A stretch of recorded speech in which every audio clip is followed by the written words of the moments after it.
taariikhda islaamka barashadeeda ahmiyadda ugu weyn ee leedahay waa in lagu cibro qaato taariikhoo dhanaba iyo qisaskii dhanaba cibro ah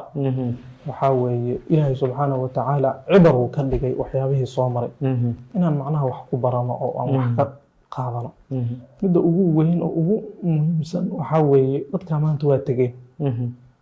waxaa weeye camalkii ay qabsadeen oo adduunkan ay ku qabteen cimrigii yara ee ilaahay uu siiyey cimriga ummaddaanaaba iska koobanba adduunyaaba iska koobanba waxaa weeye mujrimiinta markay ilaahay subxaanahu watacaala qiyaamaha uu soo saaro ويوم تقوم الساعة يقسم المجرمون ما لبثوا غير ساعة معناها الدنيا دي ساعات من سو جوجنay ku dhaaran doona